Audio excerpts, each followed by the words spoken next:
Hello there, folks, and happy Halloween. Welcome to another bonus episode. Like I did a few months ago, I actually have to look because A, I have a spreadsheet, and B, I don't remember time. But it seems like, yes, on the 5th of September, I did September books. So now that it is the 31st of October, I thought I would talk about some November books that I'm very excited, and also talk about what I am reading right now. The thing about November is that I looked at all of the, highly rated books among Goodreads reviewers and books that people are talking about. And right now, I don't know if this is true for you too, I am reminded of the time when new adult was the big thing and new adult was not my thing.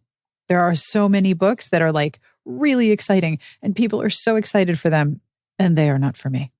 But that's okay, because if they are for you and you are excited, I am really happy for you. There is no better feeling than, yes, the book I really want is coming out. So for example, Iron Flame by Rebecca Yarros is the sequel to Fourth Wing, which is massively exciting for so many people, not for me, but also for you. And you might be thinking, wait, Sarah, why don't you like a book about dragons? I don't like the school where you get sorted and maybe you'll get killed at school. I don't like you might get killed at school books. I think that's probably where that line is for me.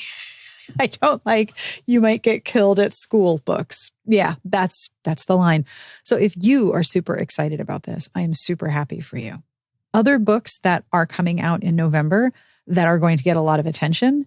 There's a new Ali Hazelwood called Check and Mate, which is set in the world of competitive chess, where a newbie absolutely wipes the floor with a reigning champion, and he's hella pissed about it. So I imagine that Hazelwood fans are going to be super duper excited about that. Among the books that I am really looking forward to that are coming out in November include Celeste Connolly has a book coming out from Berkeley on the 14th called Act Like a Lady, Think Like a Lord. And it is a new mystery series with a heroine who refuses to get married and decides to investigate an asylum endangering her own independence. I am very curious about this. Also coming out in November on the 28th, so at the end of the month, almost December. Where did the year go? For Never and Always by Helena Greer. I'm not sure if it's Helena or Helena, but I'm pretty sure it's Helena. That's coming out from Forever, and that is a sequel to a book that I loved last year called Season of Love. This is all banter and setting, and I'm really looking forward to going back to the Christmas tree farm run by a Jewish family that I so loved about Season of Love. This is going to be some angst, though. I love what Greer does with holiday tropes. And I love that Greer looks at them and says, what if I made them extremely queer? So I'm super excited about that. And like I said, I loved the setting of Kerrigan's. But I also know that this is a couple with some history, so there's going to be some angst, like mega angst. So there'll be some emotional processing. Another book that I am super excited about are A Lady's Rules for Ruin by Jennifer Haymore. Jennifer Haymore wrote historicals a couple of years ago that I really liked, and I'm super, super curious about this one. And finally, the last book on my list that is coming out in November is What the River Knows by Isabel Ibañez. It is pitched as The Mummy crossed with Death on the Nile, and it is a fantasy set in Egypt with professional rivals to lovers romance in the story. So basically, this young woman inherits a whole bunch of stuff, including some magical stuff from her parents, and she has a guardian, and her guardian's assistant is constantly interfering with her work, and so they get into banter, which is among my favorite things. Other things that I want to tell you about book-wise. First of all, in February of 2024, Dr. Devon Price, who has been a guest on this here show, has a new book, and it is called Unlearning Shame. I could not be more excited. The pitch is how we can reject self-blame culture and reclaim our power. I am so in. Partially because there's a subset of self-help books that I think of as unburden yourself of fucks. And I like that subgenre a lot. It's like, here's what you are taught. Here is how to undo that. And here is how to find happiness by undoing this set of conditions. And I think Dr. Price is really good at writing about the intersection of expectation and reclaiming your own power. Plus, there's a lot of self-blame culture that I get really frustrated with. Like, I get super anxious about my recycling. You know, I'm going through my takeout containers and there's a thing of chimichurri sauce from the chicken place and it comes in this tiny little plastic cup with a tiny little plastic lid. And am I carefully rinsing out this tiny little plastic cup and this tiny little plastic lid and putting it in my recycling? Yes. Is my effort actually going to make a difference in global warming, climate change, and pollution? Probably not. Have I completely internalized the idea that my plastic consumption is abhorrent and I need to do everything I can about it? Yes. And so I'm really looking forward to this book. I would like to unlearn shame about my recycling. That's what I would like to learn. I also want to give you a heads up that March 2024, there's a new Veronica Speedwell and it's called A Grave Robbery. I'm very excited about that. However, I also want to mention what I am currently reading. And actually what I'm currently reading is all stuff that I'm currently listening to. I've been having, and I've mentioned this before, I've been having problems reading text for long periods of time. Like my brain just is like, no words, no, we're not reading words. Let's think about other things. But audiobooks, my brain is enjoying very much. So I am reading so much through audiobooks right now. Like I listened to Sparrow Hill Road. I told you about that. I listened to The Belle of Belgrave Square by Mimi Matthews. I would say that was a solid 3 out of 5. I haven't written a review for it because I think there already is a review on Smart Pitches for it, but I completely agree with everything Laura said. I was very into listening to that book so very much.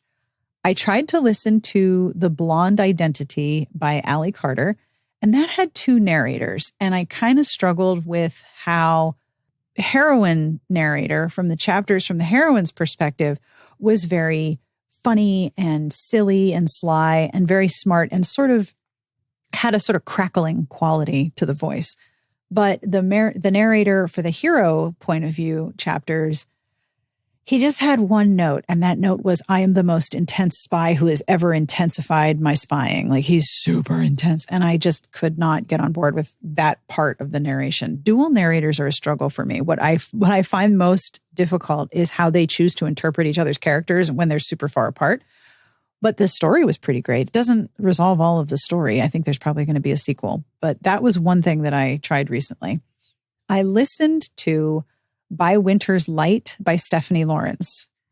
I'm pretty sure I've told you my history with Stephanie Lawrence.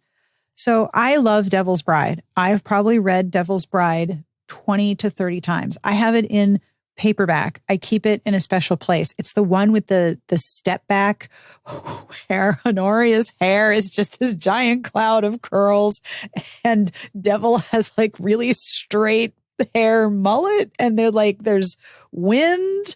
It kind of looks like a shifter book because it's a big moon. But yeah, I love Devil's Bride. I have never read any of the other Sinster books. I don't care about any of them. I'm not interested. I love Devil's Bride. That's the one. So I read By Winter's Light because I had heard in the comments that Devil and Honoria show up in that book. Well, okay.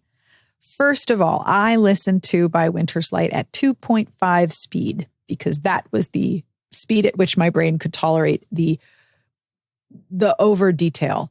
Like one thing about Lawrence's writing is that every character action is going to have a description. She turned, she stopped, she sat, she moved, she blinked, she turned. Like it's all in there. Like if you need blocking, if you need to write this as a play, she's got you covered. But it was really slow going and there wasn't enough Devil and Honoria in it. I mean, they were there, but it was fine. It was about the tutor of one and the governess of another of the families, and they all go up to Scotland. And if you want to know a lot of details about Scottish holiday traditions, this book has you covered. There's also a whole like news. Did you know about this? There's a spinoff of the second generation of Sinsters, and there's all this paranormal stuff. Like all of a sudden, the Dowager Duchess has like the sight, and there's the lady, and yeah, it was wild. But I realized if what I wanted was Devil and Honoria, I should listen to Devil and Honoria. So I started re-listening to Devil's Bride because that too is on Hoopla. I also have on my audio TBR, The Takedown by Carlie Walker, which comes out, you know what? I have to look it up.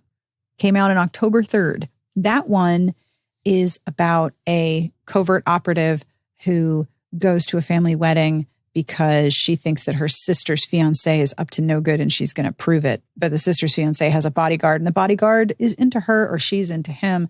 I'm excited about that because it's part thriller, part contemporary romance. I also have on Hoopla, Fair Play by Deanne Gist, which you will hear about in this coming month's RT Book Reviews Recap, a Romantic Times Rewind. But finally, the book that I absolutely loved that I read most recently, I listened to The Thursday Murder Club by Richard Osman, and it was so good. It was so good. I was so happy. I can't wait to listen to the next one. I can't really let myself mainline this series because I will listen to nothing but this series. And there's other things I want to listen to as well. But The Thursday Murder Club by Richard Osman was charming. So charming. And it seems like old people solving crime or elderly people solving crime is definitely a trend. Because there's that one. And of course, there's Killers of a Certain Age. But if I look at my holds on Libby, I have a hold on The Secret Years of Agnes Sharp, which again is a bunch of older retirees living together in a house solving a murder or multiple murders, several murders. Either way, I'm okay with this genre. I'm super into it. Maybe it's not a genre. Maybe it's just a trend. But either way, I'm super into it. So in terms of 2023 of things that you're looking forward to, oh, I just found my other list. I have a whole other list. Good gravy, Sarah. You ready for some other books on my November list? Gosh, my spreadsheet is not organized. I must fix. Okay. On the 7th of November, Tonight I Burn by Katharine Adams comes out. And there's a thorn witch and she's breaking rules and shit will get real. Muir Lafferty's Chaos Terminal is the sequel to the first Midsolar Murders, which I believe was Station Eternity. That's also coming out on the 7th. And on the 7th, we have Katie Roberts' Hunt on Dark Waters, which is a fantasy with a witch and a pirate. We have Rosie Dannon's Do Your Worst, which is about a curse breaker and an archaeologist in Scotland. And then on the 21st of November, Nalini Singh is coming to scare the absolute poodle out of me with a book called There Should Have Been 8, which is a locked room mystery with friends reuniting, and one of them wants to solve a murder, as you do. So there you go. I want to know what is on your November list. Please tell me. Are you excited about Iron Flame? Is Fourth Wing and Iron Flame like making your year? I want to know all about it. If you are super excited about some of the titles that are coming out, I would like you to tell me what they are, because having people be excited about books is the most lovely thing. It makes me so happy. So please leave a comment in the Patreon or come and find us in the Discord. I would dearly love to know what is going to rock your world in November. Happy reading, and thank you so much for being part of the Patreon.